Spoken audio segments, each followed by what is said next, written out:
Hello tankers and tankettes, and welcome to a pair of viewer replays. Now, unlike the last pair, in fact I would say in contrast to the last pair that I featured, where it was a Skoda T14 and 3001P, despite being different nations, they were in some ways really quite similar vehicles. This pair have a lot more similarities in theory, but are actually rather more different in terms of their playstyle. So it's this and the Black Prince we're looking at today. We're starting off with this, the A45, or the FV201 brackets A45, but I'm just going to call it the A45, I think. And the Black Prince, the regular Tier 7 British Heavy. They're both British, they're both Tier 7, they're both heavy tanks, they both have the 17-pounder gun, they both suck in Tier 9 games. But actually they play quite differently, and that's because the A45 is basically a hell of a lot nippier than the Black Prince. Black Prince is known for being a bit of a trundler. It's slow. In fact, I think it's the slowest of the regular British heavy tanks. Of course, the TOG is slower, but the Black Prince trundles along at 20 kph. And, well, it's pretty well armoured for a Tier 7, not that that matters quite so much in Tier 9 games, but it also, it's quite well known for having the 17-pounder and having a reasonable rate of fire and very good accuracy. This actually has a better rate of fire, and it has as good a turret, arguably. It's got the Centurion turret on a Tier 7, so it's pretty good as a hull-down machine. But in terms of the hull, it's a lot squashier, so you pay for that extra mobility with much less hull armour. The upper front plate is still pretty good, but otherwise, yeah, it's much more like the Carnarvon in terms of its kind of hull layout, in that you really want to rely more on the turret, or maybe the T29 would be a good point of comparison as well. You know, decent gun depression, very good turret, but you don't want to really rely on the hull armour too much. This does have a significantly better rate of fire than the Black Prince, but it has also, alongside that, less good accuracy. But it's still pretty respectable. I think it's 0.37 versus 0.33 on the Black Prince. And the ability to pump those 17-pounder shells out, well, when you're top tier like this, and both these games will be top tier, it is absolutely devastating if you get a squashy target. So, this is his first target, a Tiger 1. And look at this rate of fire, look at this. This is shots less than every 4 seconds. And the thing about the Black Prince is, for a Tier 7, I mean, it works very well when you're top tier. It works okay in Tier 8 games, but in Tier 9 games it kind of sucks. And the Black Prince has that problem as well. The Challenger definitely has that problem as a fragile tank destroyer. But all in all, I would say if you had the choice between this and the Black Prince with a 17-pounder to see Tier 9s, you'd probably want this. Although some will disagree with me. But just its increased mobility makes it not bad, actually. If you are after a British heavy crew trainer, this is actually a pretty reasonable tank. And it is really the mobility and that rate of fire, the ability to put the shells out pretty rapidly that make it very useful. Now this KV-13 has managed to hit him once, and I think the M4 may have done some damage as well. I don't actually know what those criticals were from, but STCOM here hasn't actually bothered repairing them yet. And despite knowing that the KV-13 is up there, well, he then decides to press on. And actually that was quite impressive. He made that M4 kill with a yellow gun. I think maybe he just wanted to get to cover. And there we go, Tier 6 medium tank was able to hurt him frontally. So that tells you what you need to know about the armour, apart from anything else. But having gone forwards to cover, well, I think he just decided to be aggressive and press on. Just, you know, looking at the minimap and seeing what was around. His allies actually took out that KV-13, so he can just run down this Type 58. Now, he has lost some hit points in the process, but he's repaired his driver and his gun, so he's now back at nearly full capability. I mean, his tracks and vision device are both yellow, and his radio operator's out, but they don't really matter in the scheme of things. So that's nearly 2100 damage already, and in a top tier heavy tank, I mean, this is what you want to do. You want to press, you want to be aggressive, unless it's completely stupid to do so. And this, along with the Black Prince, well, it does have good gun depression, so, oh, there we go, the rate of fire, that's very useful. So if you can get the opportunity to use terrain, you can be pretty effective. So they have the high ground, which is pretty important on a cliff His ally, also in an A45, is pressing round and just lit up that ELC. We know there are some remaining tanks down on the 2 line, including the Jagdpanther, which hit him for 250, so that guy's definitely got his top gun. So he's got to be a little bit careful here. Now he could use, I mean, there's kind of a hold down position there, and I think he wants to move around himself, but no, the Jagdpanther's still there, and he's spotted, so whew, just avoids those shots. And yeah, he's going to get the shots out himself faster than these guys, but going out sideways on like that was not the smartest move, and it very nearly could have gone wrong for him. And he's still, despite the fact that he's now quite well angled against these guys, taking some hits, and he's down to his last 25 health now. But he's taken out the biggest threat, the Jagdpanther, so he can now concentrate on these ARLs. Or, well, the one ARL, I should say. And he actually backs off into a position here where he can be now hull down. And this would have been the more sensible position to take. And I will say, the view range on this, because it's got the Centurion turret, is actually pretty good. So it's well worth having optics on this machine. So he's taken out the FV201 with an entirely unnecessary ammo rack. He's struggling a bit to get the ARL, but this guy is partially behind a wreck, so he's only got a bit of the turret to shoot at. But there we go, 1 shot left, and he takes the final kill. So 7 kills, over 3,500 damage done. And because this is a premium tank, it will do pretty well out of that. So there you go, you can see an Ace Mastery, Spartan, Steel Wall, High Caliber, and a Top Gun. A pretty good result. He absolutely, despite not having the armor of a Black Prince, was able to use his turret very effectively at times there, and just push and be aggressive. And there were 1 or 2 missteps, but overall that was a pretty good game, and it really shows off. I mean, if you get matchmaking like this, the rate of fire can be devastating. It is very good indeed. Like I said, not so good in tier 9 games. You really are forced into a more supporting role, and you are a lot more reliant on your prem rounds, which are not bad, but they're quite expensive for the damage that they do. And that's one of the problems with the 17-pounder gun in tier 9 games. It's not so much the penetration, although it is lacking, it's the lack of damage for that penetration. So it struggles a bit.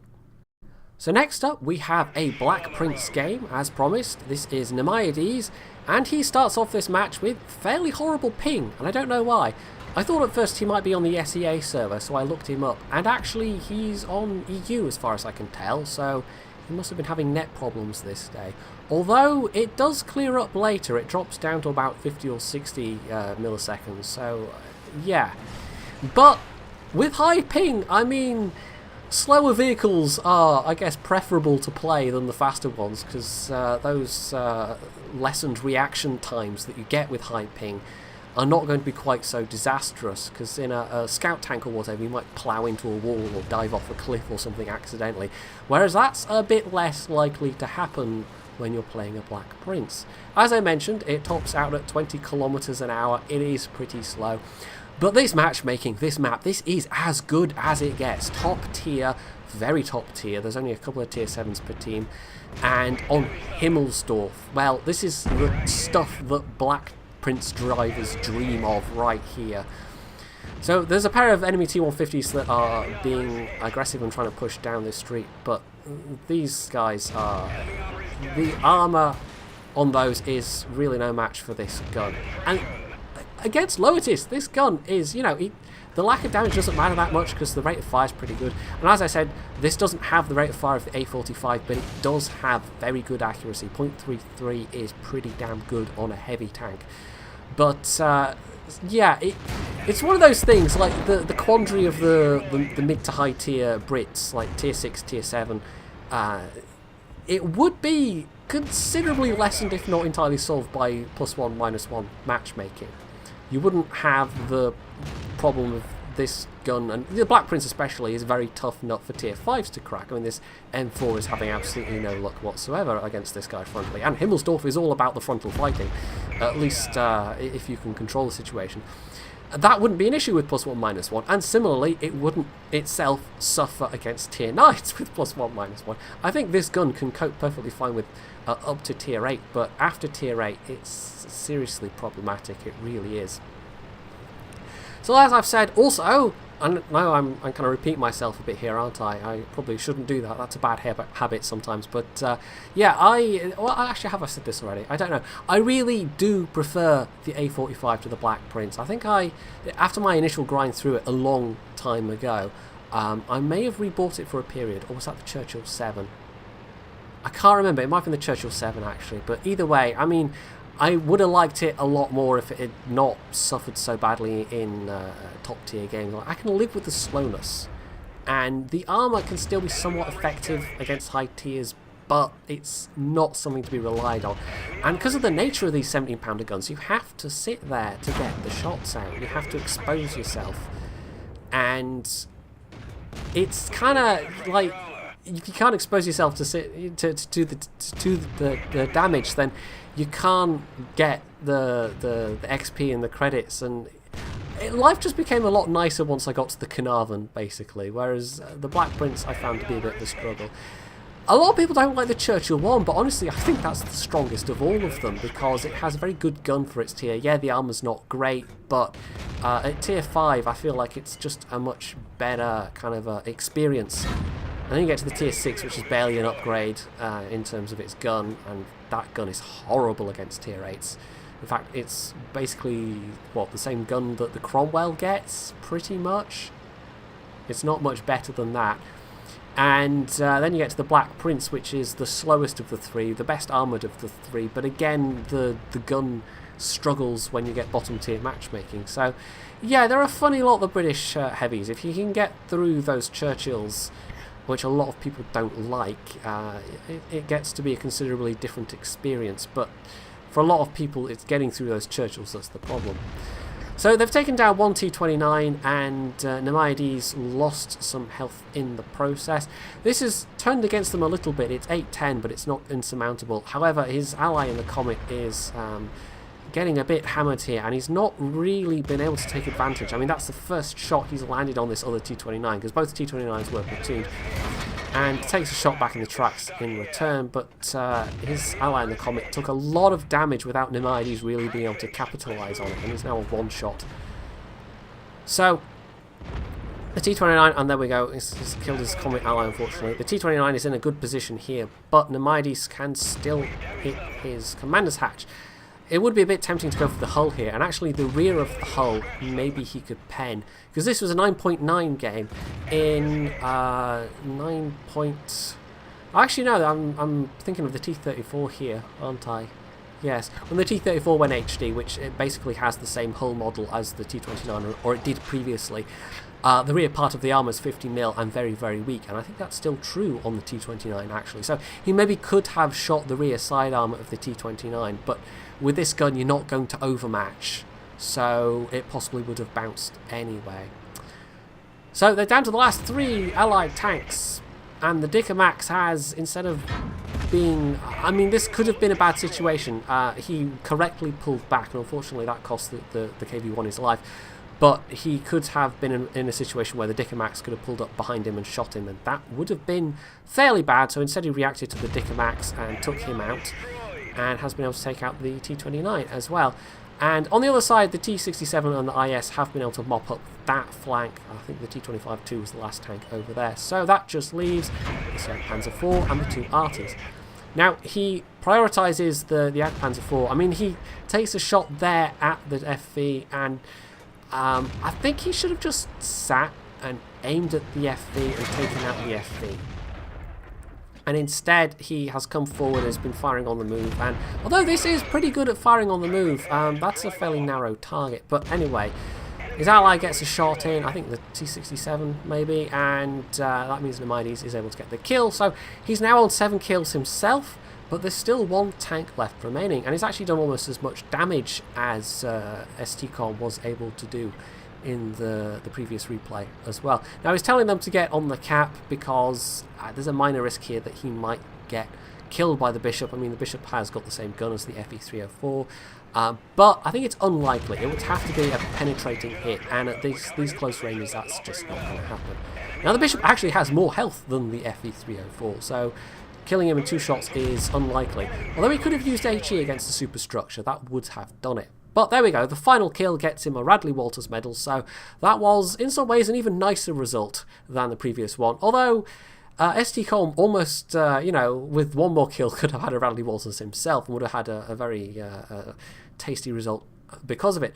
Anyway, another steel wall, a top gun and an ace tanker, and what was that, high caliber as well. So this was actually more damage than the previous game with more kills, and he had to work a little bit harder for it, even with this matchmaking on this map. But as I said, this is as good as it gets in a Black Prince. So this was absolutely the right recipe for success and the right recipe to be able to have that kind of a carry. If it had been a tier 9 game, I doubt the result would have been exactly the same.